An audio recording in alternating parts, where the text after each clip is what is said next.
नमस्कार। श्री जी चैनल में आप सभी श्रोताओं का, संतों का और सखियों का बहुत बहुत अभिनंदन है। इस चैनल के माध्यम से तुलसीदास जी ने हमें इससे पहले बताया था कि राम नाम की कितनी महिमा है। राम से बढ़कर भी राम नाम अनमोल है, इसमें बहुत गुण है, बहुत शक्ति है। उससे आगे आज हम पढ़ेंगे। शुरू करते हैं आगे। श्री राम जी की गूढ़ कथा के वक्ता कहलाने वाले और श्रोता दोनों ज्ञान के खजाने पूरे ज्ञानी होते हैं। मैं कलयुग के पापों से ग्रसा हुआ महामूढ़ जड़ जीव भला उसको कैसे समझ सकता था। तो भी गुरुजी ने बार बार कथा कही, तब बुद्धि के अनुसार कुछ समझ में आई, वही अब मेरे द्वारा भाषा में रची जाएगी, जिससे मेरे मन को संतोष हो।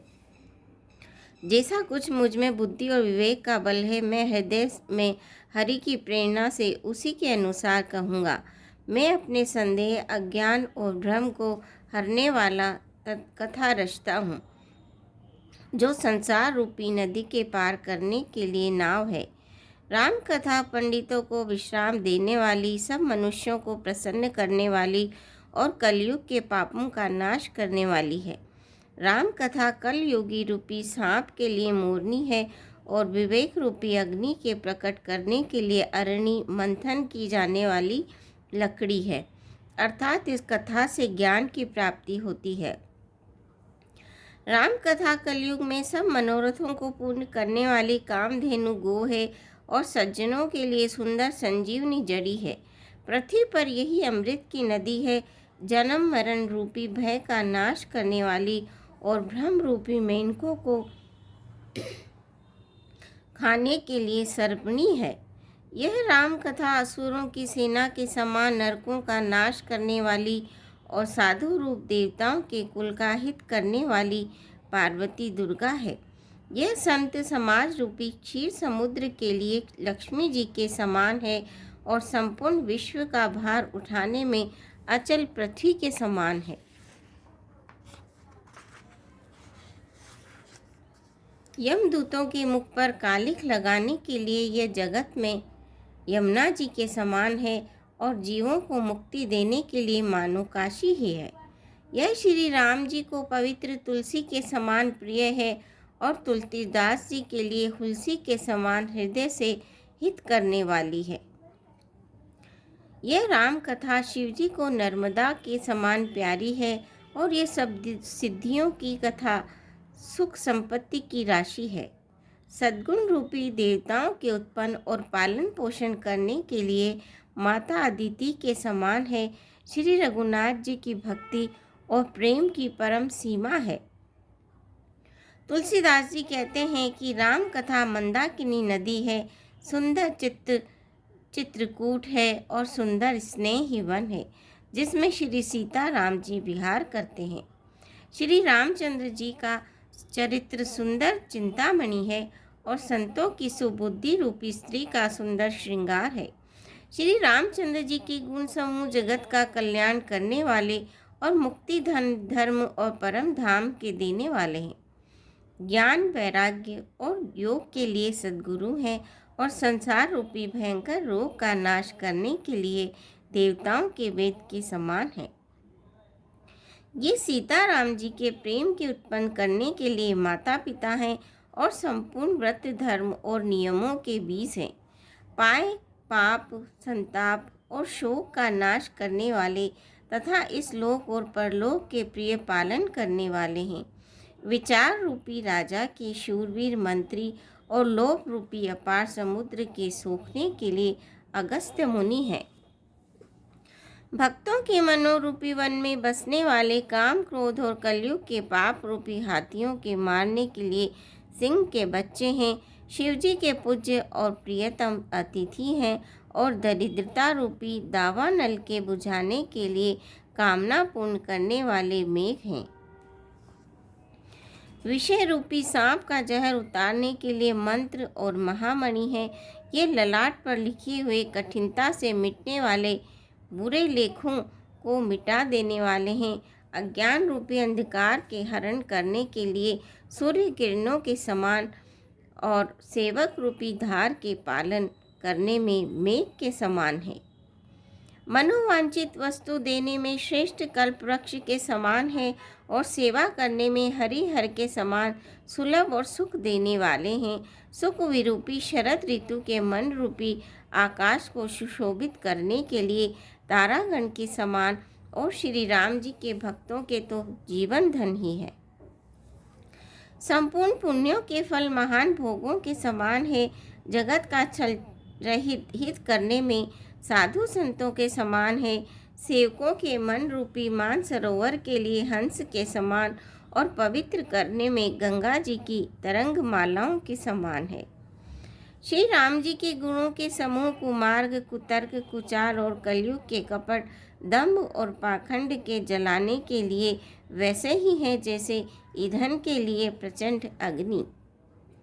रामचरित्र पूर्णिमा की चंद्रमा की किरणों के समान सभी को सुख देने वाले हैं, परंतु सज्जन रूपी कुमुदिनी और चकोर के चित्त के लिए तो विशेष हितकारी और महान लाभदायक है। जिस प्रकार श्री पार्वती जी ने शिवजी से प्रश्न किया और जिस प्रकार से श्री शिवजी ने विस्तार से उसका उत्तर कहा, यह सब कारण मैं विचित्र कथा की रचना करके गाकर कहूँगा। जिसने यह कथा पहले न सुनी हो वह इसे सुनकर आश्चर्य न करे। जो ज्ञानी इस विचित्र कथा को सुनते हैं वे जानकर आश्चर्य नहीं करते कि संसार में राम कथा की कोई सीमा नहीं है। राम कथा अनंत है। उनके मन में ऐसा विश्वास रहता है माना नाना प्रकार से श्री रामचंद्र जी के अवतार हुए हैं और 100 करोड़ तथा अपार रामायण है।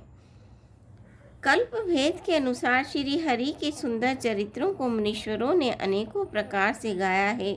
हृदय में ऐसा विचार कर संदेह न कीजिए और आदर सहित प्रेम से इस कथा को सुनिए।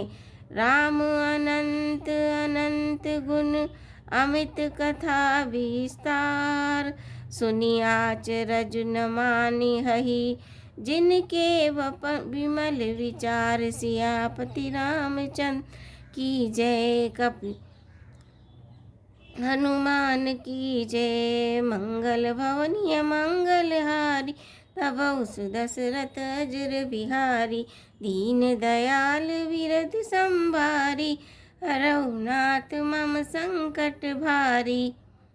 श्री रामचंद्र जी अनंत है, उनकी गुण भी अनंत है और उनकी कथाओं का विस्तार भी असीम है।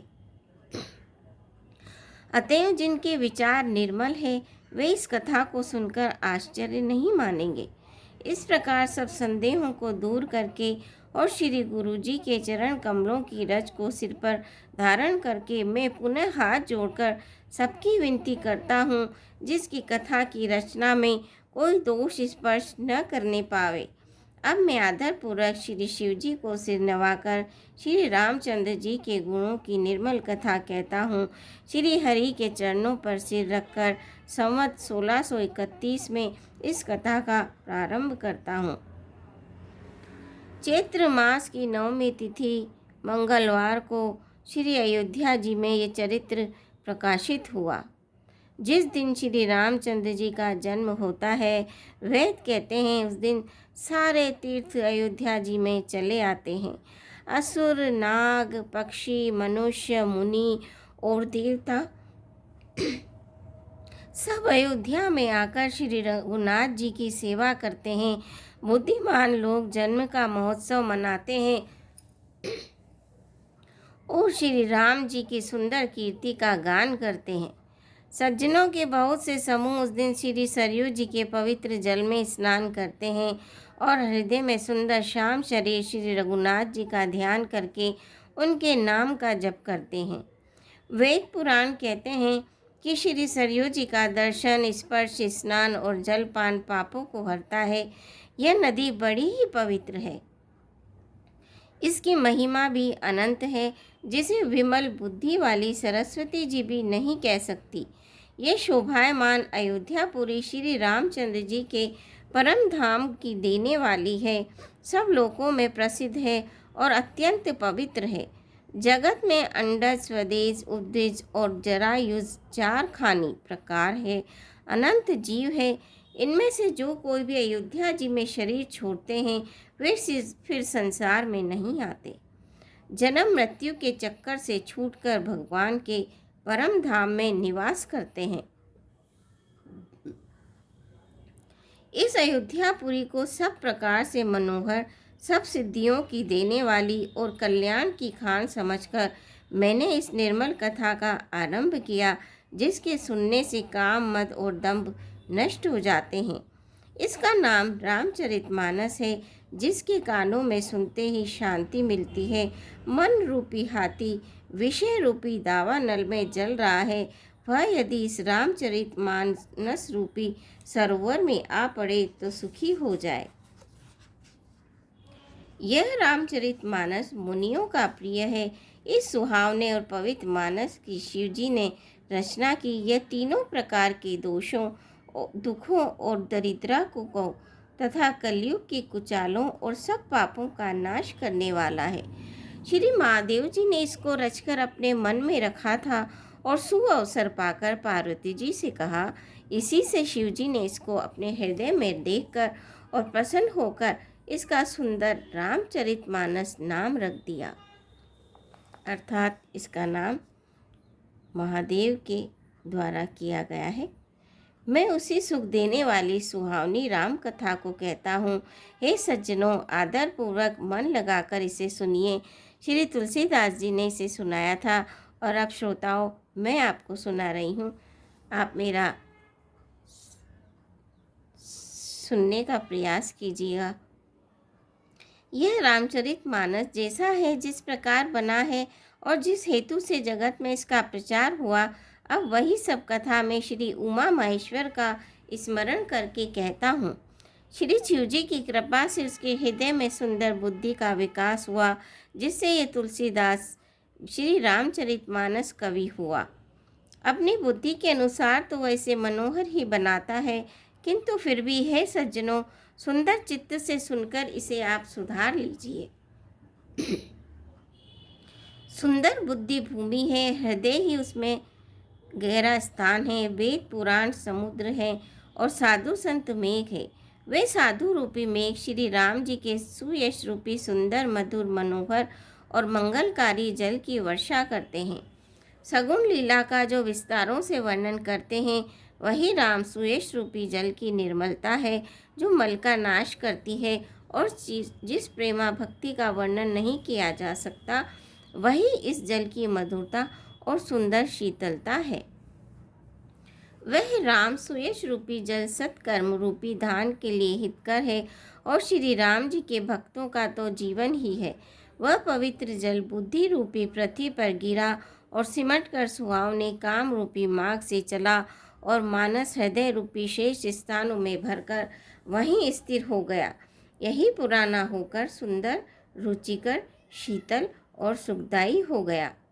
इस कथा में बुद्धि से विचार कर जो चार अत्यंत सुंदर और उत्तम स्वाद भूषंडी, गरुड़, शिव पार्वती, याज्ञवल्क्य, भरद्वाज और तुलसीदास जी और संत रचे हैं, वही इस पवित्र और सुंदर सरोवर के चार मनोहर घाट है। 7 कांड ही इस मानस सरोवर की सुंदर 7 सीढ़ियाँ हैं, जिनको ज्ञान रूपी नेत्रों से देखते ही मन प्रसन्न हो जाता है। श्री रघुनाथ जी की निर्गुण और निर्बाध महिमा का जो वर्णन किया जाएगा, वही इस सुंदर जल की अथाह गहराई है। श्री रामचंद्र जी और सीता जी का यश अमृत के समान जल है। इसमें जो उपमाएं दी गई है, वही तरंगों का मनोहर विलास है। सुंदर चौपाइयाँ ही इसमें घनी फैली हुई पूर्ण कमलिनी हैं और कविता की युक्तियाँ सुंदर मणि यानी मोती उत्पन्न करने वाली सुहावनी सीपियाँ हैं। जो सुंदर छंद, सोरठे और दोए हैं, वही इसमें बहुरंगे कमलों के समूह सुशोभित है। अनुपम अर्थ, ऊंचे भाव और सुंदर भाषा ही पराग, पुष्परज, मकरंद, पुष्परस और सुगंध है। सत्कर्मों, पुण्यों के पुंज भोरों की सुंदर पंक्तियां हैं। ज्ञान, वैराग्य और विचार हंस हैं। कविता की ध्वनि, वक्रोक्ति, गुण और जाति ही अनेक प्रकार की मनोहर मछलियां हैं। अर्थ धर्म काम मोक्ष ये चारों ज्ञान विज्ञान का विचार के कहना, काव्य के 9 रस जप तप योग और वैराग्य के प्रसन्न, ये सब इस सरोवर के सुंदर जलचर जीव हैं। सुकृति जनों की, साधुओं के और श्री राम नाम के गुणों का गान ही विचित्र जल पक्षियों के समान है। संतों की सभा ही सरोवर के चारों ओर की अमराई, आम की बगीचियाँ और श्रद्धा वसंत ऋतु के समान कही गई है। नाना प्रकार से भक्ति का निरूपण और क्षमा दया तथा दम लताओं के मंडप, मन का निग्रह, यम अहिंसा सत्य अस्तेय ब्रह्मचर्य और अपरिग्रह, नियम शौच संतोष तप स्वाध्याय और ईश्वर प्रणिधान है ही उनके फूल हैं, ज्ञान फल हैं और श्री हरि के चरणों में प्रेम ही इस ज्ञान रूपी फल का रस है, ऐसा वेदों ने कहा है। इस रामचरितमानस में और भी जो अनेक प्रसंगों की कथाएं हैं, वे ही इसमें तोते कोयल आदि रंग बिरंगे पक्षी हैं। कथा में जो रोमांच होता है वही वाटिका बाग और वन है, और जो सुख होता है वही सुंदर पक्षियों का विहार है। निर्मल मन ही माली है, जो प्रेम रूपी जल से सुंदर नेत्रों द्वारा उनको सींचता है। जो लोग इस चरित्र को सावधानी से गाते हैं वे इस तालाब के चतुर रखवाले हैं, और जो स्त्री पुरुष सदा आदर पूर्वक इसे सुनते हैं वे इस सुंदर मानस के अधिकारी उत्तम देवता हैं। जो अति दुष्ट और विषयी हैं वे अभागे बगुले और कौवे हैं, जो इस सरोवर के समीप नहीं जाते, क्योंकि यहाँ घूंगे मेंढक और सेवार के समान विषय रचना की नाना कथाएं नहीं हैं। इसी कारण बेचारे कौवे और बगले रूपी विषयी लोग यहाँ आते हुए हृदय में हार मान जाते हैं, क्योंकि इस सरोवर तक आने में कठिनाइयाँ बहुत है। श्री राम जी की कृपा बिना यहाँ नहीं आया जाता। घोर कुसंग ही भयानक बुरा रास्ता है, उन कुसंगियों के वचन ही बाघ से और सांप है। घर के कामकाज और गृहस्थी की भांति भांति के जंजाल ही अत्यंत दुर्गम बड़े बड़े पहाड़ है। मोह मद और मान ही बहुत से बीहड़ वन है, और नाना प्रकार के कुतर्क ही भयानक नदियां हैं। जिनके पास श्रद्धा रूपी राह खर्च नहीं है और संतों का साथ नहीं है, और जिनको श्री रघुनाथ जी प्रिय नहीं है, उनके लिए मानस अत्यंत ही अगम है, अर्थात श्रद्धा सत्संग और भगवत प्रेम के बिना इसको कोई नहीं पा सकता। श्रोताओं, आज के लिए बस इतना ही। जय श्री राम, जय श्री कृष्णा, राधे राधे। कल फिर आपसे इसी रामायण के माध्यम से फिर से मुलाकात होगी। तब तक के लिए आज्ञा दीजिए। धन्यवाद। आपसे अनुरोध है कि आप मेरे चैनल को सब्सक्राइब करें, वीडियो को लाइक करें और ज़्यादा से ज़्यादा शेयर करें।